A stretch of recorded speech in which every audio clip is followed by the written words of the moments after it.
you. Today we will study about ocean energy system. In this energy system, we will study about tidal energy, wave energy, and ocean thermal energy. In this, the most important energy is ocean thermal energy, और इसको एक नाम से और जाना जाता है OT. Exam में क्वेश्चन भी आता है इसको लेकर. ठीक है, ocean thermal energy conservation.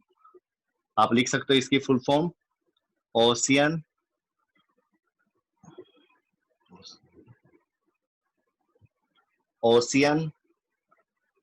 Thermal energy, और इसका क्या होगा? कंजर्वेशन. तो इसके बारे में आप पढ़ेंगे और इसके बारे में, इन दो के बारे में बहुत ज्यादा जरूर है, मतलब बहुत ज्यादा इंपॉर्टेंट है ये सीबीएसई पॉइंट ऑफ व्यू से. ये भी इसके बारे में थोड़ी बहुत जानकारी होनी चाहिए ताकि बाई चांस अगर क्वेश्चन आ भी जाए एग्जाम में तो आप उसका आंसर देने में कैपेबल हो. ठीक है, ये चैप्टर लेंथी जरूर है, लेंथी बहुत है, लेकिन इसके अंदर काफी नॉलेज छुपी हुई है. ठीक है, एग्जाम में इसमें से कम मार्क्स का आता है, सिर्फ 3 नंबर का मेरे ख्याल से ज्यादा आएगा इसमें फिजिक्स में, लेकिन फिर भी आपको ये फुल अच्छे तरीके से करना होगा क्योंकि एक एक दो नंबर के लिए हम फाइट करते हैं. तो सबसे पहले हम पढ़ेंगे tidal energy. Tidal energy tides की वजह से होंगी. उसके बाद ग्रेविटेशनल फोर्स इसके लिए रिस्पॉन्सिबल होगी. और ये क्या होती है ग्रेविटेशनल फोर्स? किस किस के बीच में होगी? अर्थ एंड मून के बीच में. तो पढ़ते हैं सबसे पहले टाइडल एनर्जी को.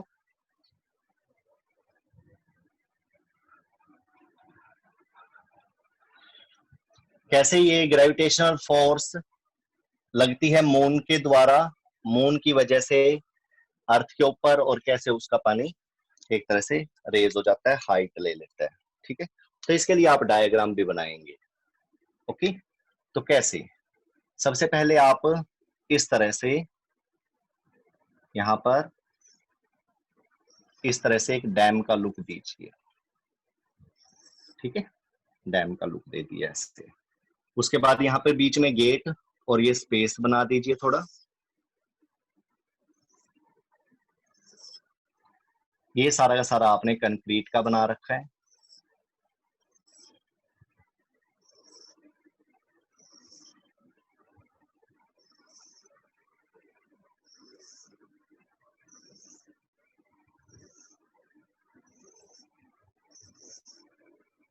ठीक है, कंक्रीट का बना रखा है इसको.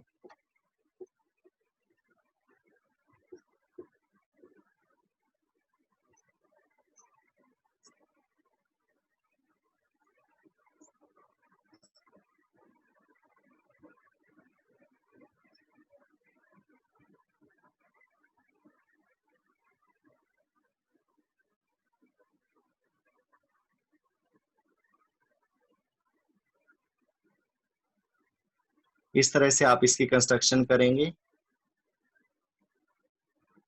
क्योंकि ये ज्यादा बड़ी बात नहीं होती, लेकिन इसको समझना बड़ा जरूरी होता है इन चीजों को. नहीं तो माइंड में पिक्चर जब तक ना बने तब तक आप इनको समझ नहीं पाओगे, इसलिए ये बनाना पड़ रहा है.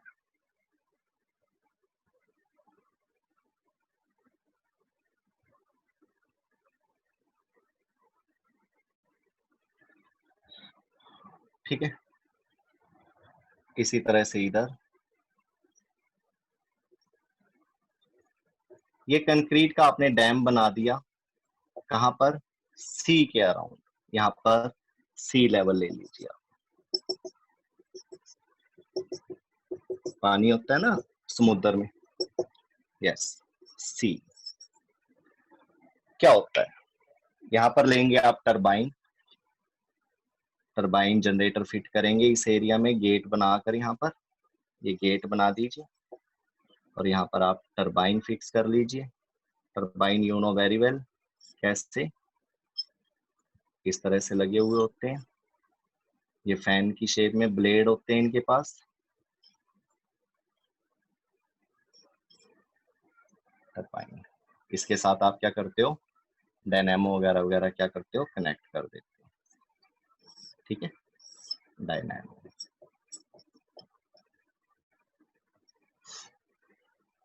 क्या होता है, ऊपर मून, यहाँ पर क्या है, मून। ये मून क्या करता है, मून का मास होता है सपोज mm, अर्थ का मास है me।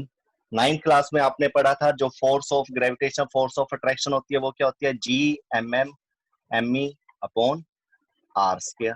इनके बीच का डिस्टेंस आपको पता ही है, r स्क्वायर। तो जब ये मून बिल्कुल इसके सामने आ जाता है तो r की वैल्यू क्या हो जाती है, कम हो जाती है। r की वैल्यू कम होने से फोर्स की वैल्यू क्या हो जाती है, बढ़ जाती है। यानी कि ग्रेविटेशनल फोर्स, कौन सी फोर्स है ये, gravitational force between moon and earth, ये इंक्रीज हो जाती है। इंक्रीज होने की वजह से अब पूरी अर्थ को तो वो खींचने से रहा अपनी तरफ। ये देखिए सारा खेल किसके ऊपर है, अर्थ के ऊपर। किसके ऊपर, अर्थ के ऊपर। तो ये इसको ऐसे खींच रहा है अपनी तरफ, ये इसको अपनी तरफ खींच रहा है। तो क्या होता है, जो ये पानी है, पानी पानी ऊपर की तरफ उछाल लगाता है, ठीक है, उछल ऊपर की तरफ ऐसे ये क्या होगा, राइज हो जाएगा। तो ये पानी राइज हो जाएगा ऐसे, और ये पानी राइज होकर जो ये आपने यहाँ पर ऑब्स्टेकल बैरियर बना रखा है, डैम बना रखा है, ये ओशियन के किनारे पर कह लो, ठीक है। तो क्या होगा यहाँ पे, जहाँ पे हाई टाइड्स बनते हैं, ये सारा पानी ऐसे उछलकर कहाँ पर, दूसरी तरफ जाएगा ऐसे, ठीक है, और यहाँ पर कलेक्ट होगा। ये सारा का सारा यहाँ पे आप सरफेस से भर सकते हो इसको। ये सारा का सारा क्या है, भरा हुआ है, कंटेनर बना रखा आपने। इसको कंस्ट्रक्शन में ही ले लो सारे को यहाँ, ठीक है, कंस्ट्रक्शन में ही ले लो ये सारा, कि यहाँ पे आपने डैम टाइप पानी को स्टोर करने के लिए बना रखा है ये सारा।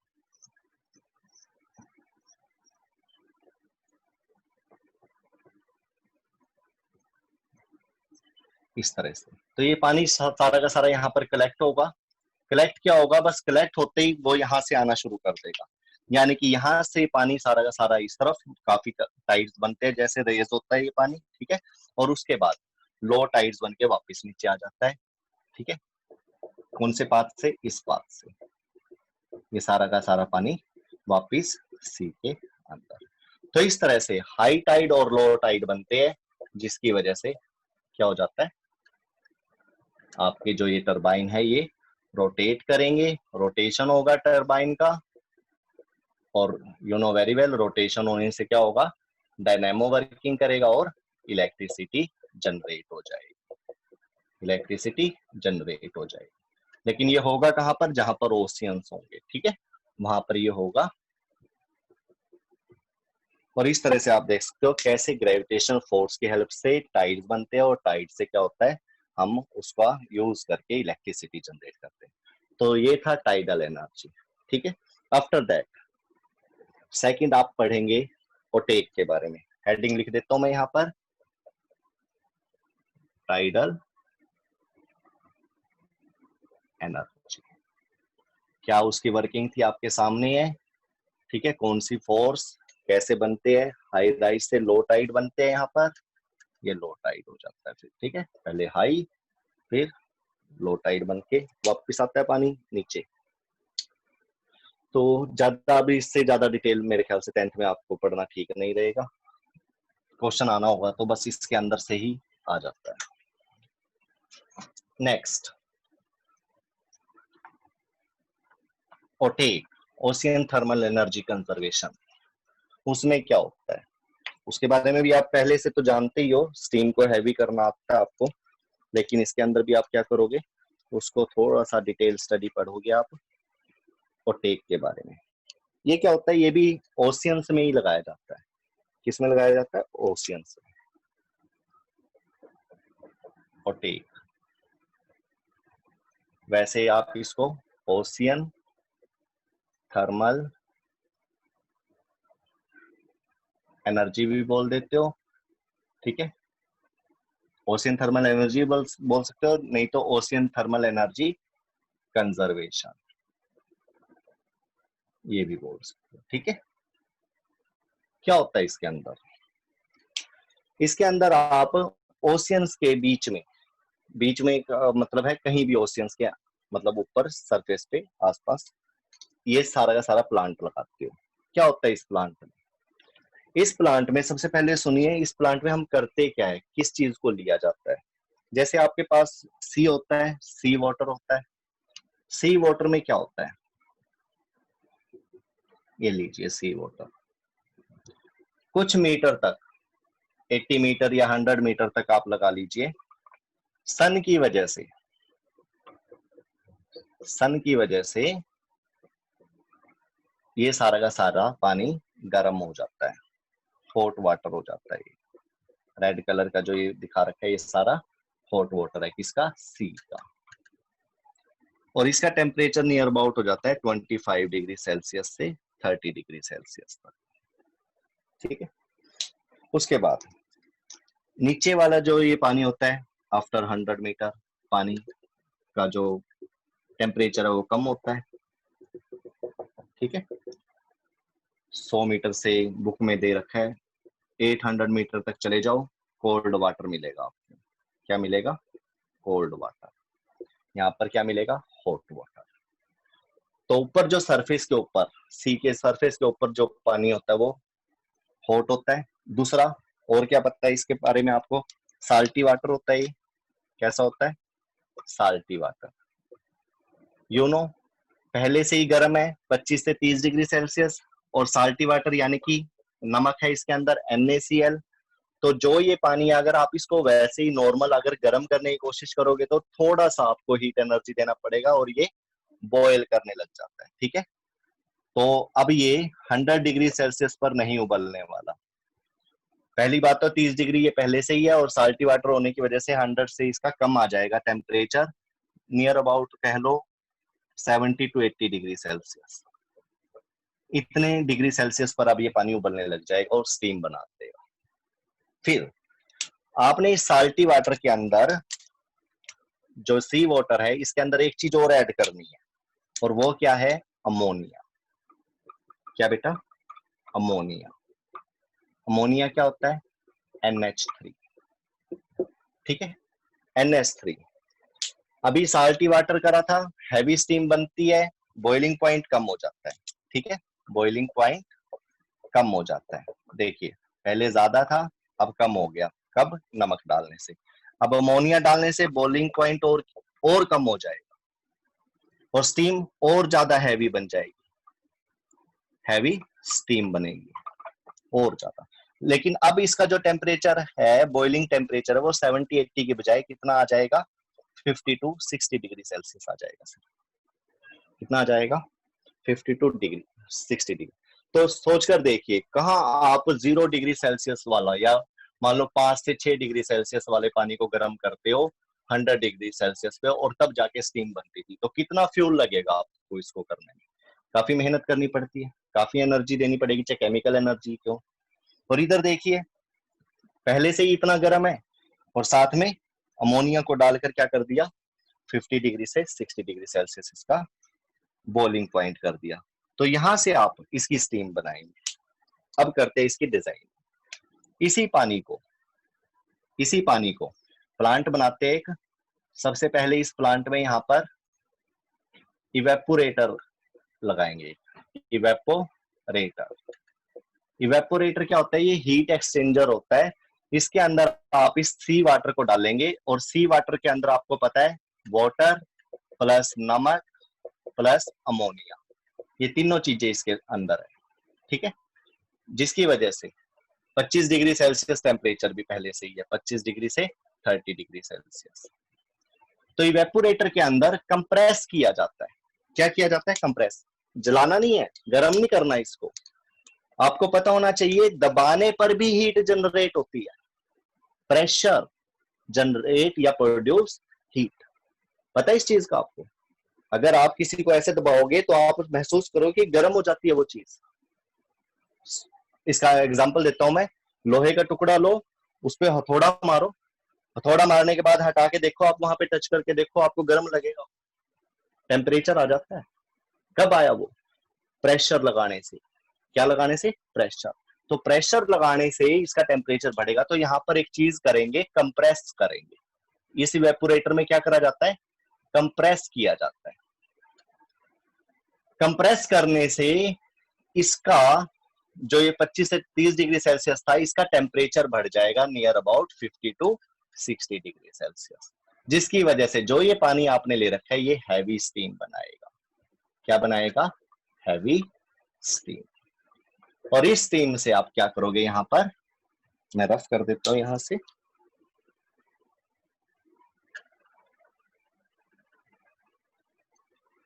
ये जो हैवी स्टीम है यहां से चलती हुई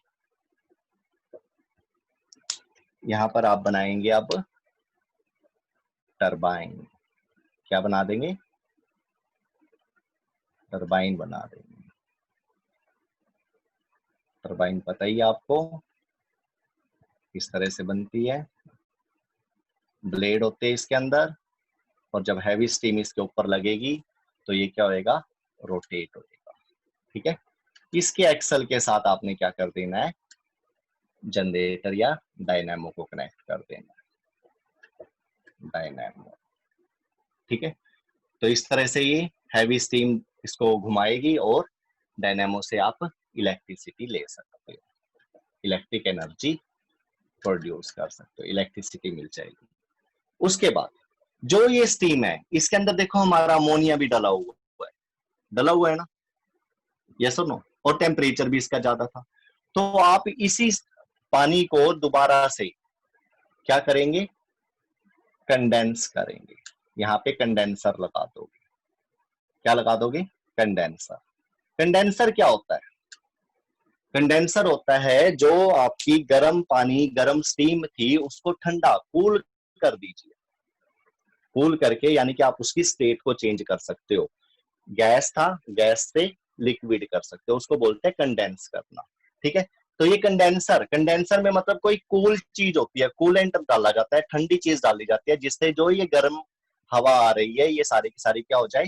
ठंडी हो जाए और इस कंटेनर में कलेक्ट हो जाए। तो क्या करोगे? तो यहां पर आपने कंडेंसर में आपने क्या करना है? कंडेंसर में सही लिख देता हूँ, ये वर्ड समझ में नहीं आ रहा है यहाँ पर।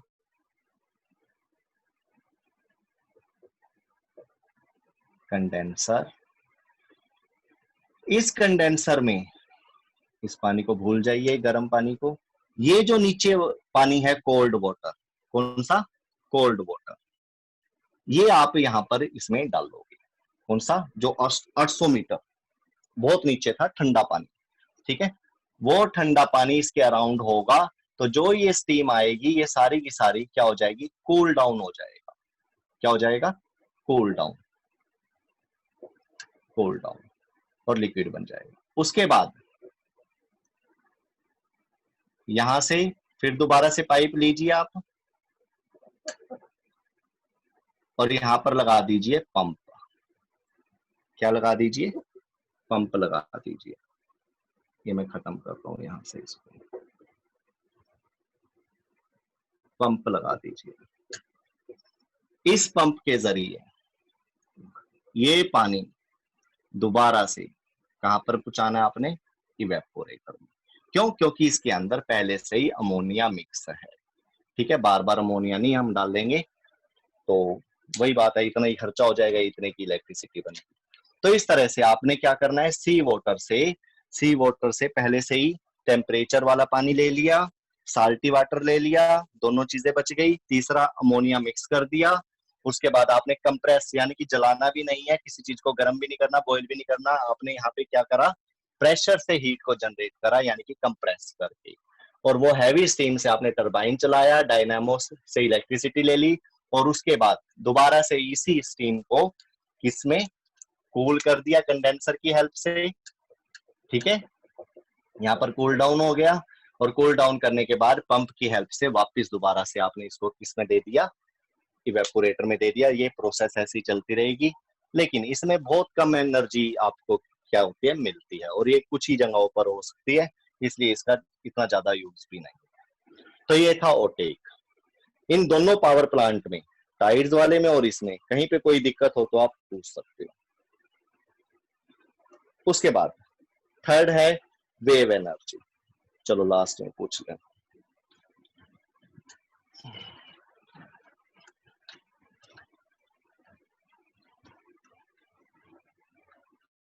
वेव एनर्जी क्या है? वेव एनर्जी के बारे में ज्यादा नहीं है आपकी बुक में, लेकिन थोड़ा बहुत वैसे ही पता होना चाहिए। आपको पता है अगर कोई चलती हुई चीज आपको मिल जाए तो आप उससे टरबाइन चलाकर इलेक्ट्रिसिटी जनरेट कर लेते हो, जैसे विंड था, वाटर था, करा था ना आपने उसमें। ऐसे ही इसके अंदर है। इसके अंदर क्या है, you know very well, sea water है, ठीक है, सी वाटर है। अल्टीमेटली सभी एनर्जी का जो बेसिक है, बेस है, वो सन एनर्जी होता है। सन एनर्जी से ही मिलती है सारी एनर्जी। लेकिन जो आगे आने वाली एनर्जी है, जियोथर्मल एनर्जी, उसमें सन का रोल नहीं होगा, बाकी सबके अंदर होगा, ठीक है। तो ये सारी एनर्जी सन के ऊपर ही डिपेंड हो रही थी, सन से ही पानी गर्म हो रहा था, सब कुछ हो रहा था। तो यहाँ पर भी सन को ही लेकर बात होगी कि जो सन है,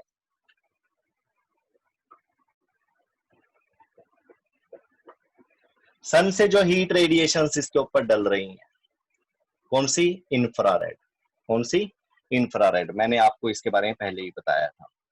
इंफ्रारेड गर्मी की किरणों को बोलते हैं, हीट रेडिएशन को बोलते हैं, और थर्मल भी बोल सकते हो आप इनको, थर्मल रेडिएशन, बात एक ही है। तो जो ये इनके ऊपर डलती है, ठीक है, तो क्या होता है, ये पानी के ऊपर स्टीम बन जाती है, स्टीम बनेगी, ठीक है। टेम्परेचर क्या होगा इसका, हाई होगा। यहाँ पे टेम्परेचर, टेम्परेचर कैसा होगा, हाई। टेम्परेचर कैसा होगा, हाई। लेकिन दूसरे एरिया पे, जहां पर दूसरी जगह पर जहां पर हीट नहीं पड़ रही है, या सन एनर्जी नहीं पड़ रही है, तो क्या होगा, या वहां पर इतनी नहीं भी पड़ रही है, वहां पे दूर पड़ गया उससे, तो एल्टीट्यूड उसका क्या हो गया, ज्यादा हो गया। तो यहाँ का जो टेम्परेचर है, सपोज दूसरी जगह का कोई टेम्परेचर है, वहां पे भी स्टीम बन रही है, लेकिन इतना टेम्परेचर नहीं है उसका, उसका कम है टेम्परेचर। जहां पे सामने पड़ेगी बिल्कुल धूप, हीट रेडिएशन, वो तो ज्यादा गर्म होगा। दूर साइड में तिरछा पड़ गया, वहां पर कम टेम्परेचर होगा, ठीक है। तो टेम्परेचर डिफरेंस की वजह से क्या होगा, विंड चलेंगी। क्या चलेंगी, विंड। और किस फॉर्म में चलेगी वो, वेव फॉर्म। किस फॉर्म में, वेव फॉर्म में। तो यहां से जो एनर्जी जनरेट हुई वो कौन सी हुई, वेव एनर्जी। किसके ऊपर, सी के ऊपर, ओशियंस के ऊपर। तो वेव एनर्जी ऐसे क्या होती है, जनरेट होती है, जो समुद्र में लहरों की फॉर्म में ऐसे चलती है, हवा के साथ, ठीक है, चलती है ना, लहरें ऐसे चलती है। और इस विंड पर जो ये वेव है, अल्टीमेटली विंड की वजह से आई है, टेम्परेचर डिफरेंस की वजह से जनरेट होती है। और क्या लिखा होगा इसके अंदर, चलने की वजह से इसके पास क्या होगी, काइनेटिक एनर्जी। अब आ जाइए अपनी साइंस पर। ये तो था नेचुरल प्रोसेस जो हुआ, अब आ जाएंगे आप अपनी साइंस पर। इसका मतलब वो चल रही है जो लहरें, इस तरह से हवाएं चल रही हैं, लहरें चल रही हैं सरफेस के ऊपर, तो क्या होगा, उस पे काइनेटिक एनर्जी होगी। और kinetic energy, you know very well, पानी के अंदर भी काइनेटिक एनर्जी थी, जब वो ऊपर से नीचे आ रहा था, पोटेंशियल से काइनेटिक बन रहा था। विंड मिल लगाया, विंड मिल में भी ऐसी काइनेटिक एनर्जी थी, विंड एनर्जी, ठीक है। और जब ये काइनेटिक एनर्जी, ये लहरें एक तरह से टरबाइन से टकराएंगी, तो टरबाइन भी चलेंगी, इलेक्ट्रिसिटी प्रोड्यूस करेंगे, क्योंकि वो डायनेमो से कनेक्ट है। तो काइनेटिक एनर्जी आपको यहाँ पर मिल चुकी है। अब आप इसका यूज करके क्या जनरेट कर सकते हो, इलेक्ट्रिसिटी। तो इस तरह से वेव एनर्जी के बारे में। और हाँ, इसके लिए कई डिवाइस बनाए हुए हैं, जिसके बारे में आपकी बुक्स में कहीं पर भी इसके मेंशन नहीं किया गया है, कि कुछ डिवाइस तैयार करे गए काइनेटिक एनर्जी से इलेक्ट्रिक एनर्जी बना के। आप खुद भी कर लो, खुद घुमा लो, खुद काइनेटिक एनर्जी लगा दो डायनेमो पे, ऐसे घुमाते रहो, इलेक्ट्रिसिटी मिलती रहेगी। तो यहाँ पे आपने इसको लेकर डिवाइस तैयार कर रखे हैं कि ये इन विंड यानी कि वेव एनर्जी को इसमें कन्वर्ट कर सके इलेक्ट्रिक एनर्जी में। तो इस तरह से वेव एनर्जी की थ्योरी की जो आपको ध्यान रखनी है, ठीक है। तो सारी प्रोसेस आपके सामने है, कहीं से कुछ भी पूछना हो तीनों प्लांट्स में, यू कैन आस्क। तो ये, सॉरी, ओशियन एनर्जी सिस्टम क्या था, ओशियन एनर्जी सिस्टम, जिसमें आपने तीनों पढ़े, टाइड्स के बारे में पढ़ा, वेव के बारे में पढ़ा, और ओशियन थर्मल एनर्जी के बारे में पढ़ा, ठीक है। अब नेक्स्ट इससे थोड़ा अलग है, और वो उसका अल्टीमेट सोर्स सन नहीं है। इन सब का क्या था, सन था, उसका अल्टीमेट सोर्स सन नहीं होगा, क्योंकि वो जियोथर्मल, अर्थ के अंदर होता है ना, जैसे लावा मैग्मा होता है, उसकी वजह से एनर्जी जनरेट होती है। ठीक है, उसकी एनर्जी का यूज किया जा रहा है इलेक्ट्रिसिटी प्रोड्यूस करने। तो नेक्स्ट आर्टिकल रहेगा अब आपका जियोथर्मल एनर्जी। जियो थर्मल एनर्जी। जियो का मतलब किससे है? अर्थ से। किससे? इसका मतलब अर्थ से। थर्मल का मतलब किससे है? थर्मल का मतलब हीट से है। और एनर्जी आपको पता ही है, ठीक है, इसके बारे में आप पढ़ते जा रहे हैं। तो अर्थ के हीट होने की वजह से, यू नो, अर्थ के अंदर क्रस्ट, कोर, मेंटल आपने पढ़ा हुआ है। तो क्या होता है, कोर में बहुत ज्यादा मेटल है, मेल्ट कंडीशन में वो है, और बाहर आती है हाई टेम्परेचर प्रेशर की वजह से, वो किसी भी अर्थ के उस एरिया से बाहर आती है जो कमजोर वीकन होता है ना। तो इसमें भी क्या होता है, जियोथर्मल एनर्जी में जो अर्थ है आपकी, अर्थ के अंदर मोल्टन मेटल्स हैं। क्या बेटा? मोल्टन मेटल्स, ठीक है। ये मैग्मा की फॉर्म में क्या होता है, बाहर आता है। जहां से भी आएगा हॉटस्पॉट बन जाएगा। क्या बन जाएगा? हॉटस्पॉट। वहां से निकल गया, निकल के ठंडा भी होएगा, लेकिन ये निकल के ठंडा होने में काफी दिन लग जाते हैं, काफी टाइम लग जाता है। तो ये हॉटस्पॉट भी बन गया, ठीक है। दूसरी तरफ क्या होता है, ये तो चलो बाहर निकल गया, कई जगहों पर मैग्मा यहाँ पर है, बाहर नहीं आया, लेकिन उसके ऊपर यहाँ पर वाटर, सरफेस पर वाटर है। तो क्या होता है, इसका टेम्परेचर बढ़ जाता है, स्टीम बन जाता है। तो ये क्या होता है, कहीं ना कहीं होल करके, तो क्या होता है, एक तरह से स्टीम को बाहर निकालता है, सिर्फ स्टीम को, यानी कि पानी को। इस तरह से ये पानी को कई दिनों तक इस तरह से बाहर निकालता रहेगा, ठीक है। एक ये प्रोसेस है, एक ये मैग्मा है। मैग्मा जब बाहर आएगा, सारा का सारा कलेक्ट हो जाएगा, तो क्या होगा, जो इसके अंदर पानी था, यहाँ पर पानी तो होता है ना अर्थ में इस लेवल पर, ये तो बहुत नीचे से आ रहा था मैग्मा, तो यहाँ से सपोज, तो ये मोल्टन मैग्मा आ गया यहाँ से, ठीक है, ऊपर। तो जो ये पानी है, ये क्या हो जाता है, हॉट हो जाता है, गर्म हो जाता है।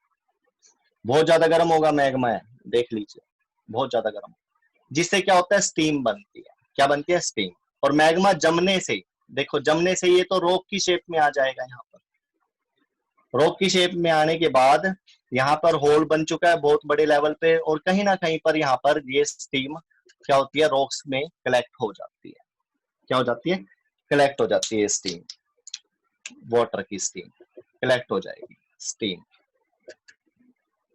और फिर ये रॉक में से क्या करती है, एक रास्ता ढूंढती है अपने लिए, और फिर ये स्टीम बाहर निकलती है।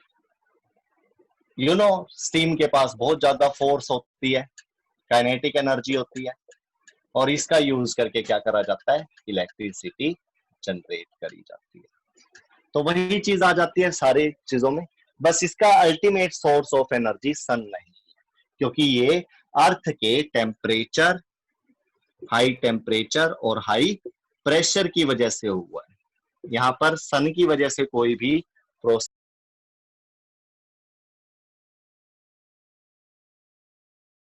तो मैं एक बार अनम्यूट कर दीजिए। ओके, तो इस तरह से आप देख सकते हो कि अर्थ के अंदर जो मैग्मा होता है, उस मैग्मा के ऊपर का जो पानी होता है, वो गर्म होकर स्टीम बनकर वो डायरेक्टली भी निकल जाता है, ठीक है। तो वहां से भी इलेक्ट्रिसिटी जनरेट कर लेते हैं, या फिर मैग्मा बाहर आ जाता है, हॉटस्पॉट बन जाता है, काफी लार्ज एरिया में रॉक बन जाता है यहाँ पर।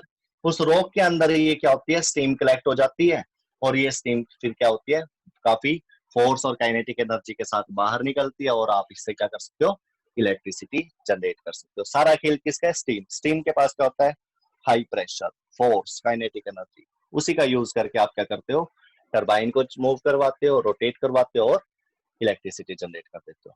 Now student, if you have any query you can ask.